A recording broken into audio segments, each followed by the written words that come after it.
ঢাকা বিশ্ববিদ্যালয়ের ইতিহাসে একটা মর্মান্তিক দিন ঘটে গেছে। আমাদের যে কোটা সংস্কারের যৌক্তিক যে দাবি, সেই দাবিতে আমরা দীর্ঘদিন ধরে আন্দোলন করে আসছি। আজকেও আমাদের পূর্ব ঘোষিত কর্মসূচিতে আজকে সেই কর্মসূচিতে ক্যাম্পাসের সন্ত্রাসীরা, ছাত্রলীগের সন্ত্রাসী নির্মমভাবে আমাদেরকে আক্রমণ করেছে। লাঠি সুতা নিয়ে, ইট পাটকেল দিয়ে আমাদের নারী শিক্ষার্থীদের, আমাদের ছেলে শিক্ষার্থীদেরকে তারা আক্রমণ করেছেন। প্রায় 200-র উপরে, আমি এখনো জানি না যে কতজন আহত আছে। ঢাকা মেডিকেলের মর্মান্তিক একটা অবস্থা। করিডোরে সবাই ছেলেরা মেয়েরা শুয়ে রয়েছে, চিকিৎসার কোনো ধরনের ব্যবস্থাও সেখানে নাই। ইমার্জেন্সি গেটে পর্যন্ত সন্ত্রাসীরা হামলা করেছে, ভিতর থেকে মেয়েদেরকে বাইরে এনে আক্রমণ করেছে। আপনাদের কাছে আহ্বান থাকবে, বার্তা থাকবে, আজকে যদি আমরা হেরে যাই আমরা আর কোনোদিনই মাথা উঁচু করে দাঁড়াতে পারবো না। আমরা একটি ন্যায্য দাবিতে আন্দোলন করছি কোটা সংস্কারের জন্য। সেই আন্দোলনের জন্য আজকে যদি আমাদের জীবন দিতে হয়, আমাদেরকে জীবন দিতে হবে। আজকে যদি আমরা হেরে যাই, আজকে রাতে যদি আমরা প্রতিরোধ করতে না পারি, আমরা কিন্তু কোনো হিট বলি। আপনারা প্রস্তুত হন।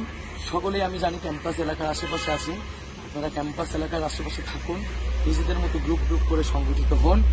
এবং যারা বাইরের আছেন, ঢাকা বিশ্ববিদ্যালয়ের আশেপাশে আছেন, সবাইকে আহ্বান জানাবো আপনারা ক্যাম্পাসের দিকে আসুন। আপনারা গ্রুপ করে সংগঠিত হন।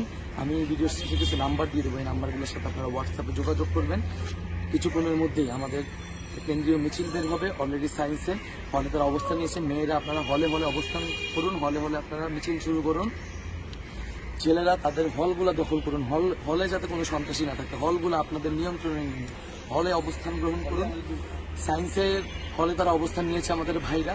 আমরা কিছুক্ষণের মধ্যেই মিছিল শুরু করবো, তবে বিচ্ছিন্নভাবে, সমন্বয়হীনভাবে আপনারা কেউ কোনো ধরনের প্রতিরোধে যাবেন না। আমাদেরকে একত্রে ঐক্যবদ্ধভাবে এই প্রতিরোধ গড়ে তুলতে হবে। আমরা কথা দিচ্ছি, আমরা আজকে থাকবো যতক্ষণ না বিজয় হচ্ছে, আমরা মাঠ ছেড়ে যাব না। আপনারা আমাদের আহ্বানে সাড়া দিন।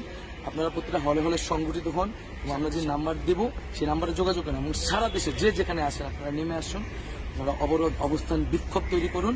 ঢাকা শহরের স্কুল কলেজের সকল প্রতিষ্ঠানের শিক্ষার্থীরা আহ্বান করেছে, আপনারা যদি আজকে ঢাকা বিশ্ববিদ্যালয়ের শিক্ষার্থীদের পাশে না দাঁড়ান, একটা যৌক্তিক আন্দোলনের যদি পাশে না দাঁড়ান, তাহলে এই দেশের ভবিষ্যৎ অন্ধকার। বন্ধুগণ, আমাদের মেডিকেলে যারা সহায়তা দিতে পারবেন, আমাদের ব্লাড দরকার, সেখানে পর্যাপ্ত চিকিৎসা দরকার, চিকিৎসকদের কাছে আমরা আহ্বান জানাচ্ছি আপনারা এখানে আসুন। অন্যান্য হাসপাতালে এখানে ট্রান্সফারের ব্যবস্থা করুন এবং সুসংগঠিত হন। নিজেদের মতো করে 10 জন 20 জন 30 জন করে সুসংগঠিত হন। আমরা যে নাম্বার দিব সেই নাম্বারে যোগাযোগ করুন। আমরা যে স্থানে বলবো সেই স্থানে এসে মিলিত হবেন। আমরা একসাথে আজকে প্রতিরোধ করবো। ক্যাম্পাসে একজন সন্ত্রাসীর ঠিকানা হবে, সকল সন্ত্রাসীর কাছে আমরা ক্যাম্পাস থেকে বিতাড়িত করবো এবং আমাদের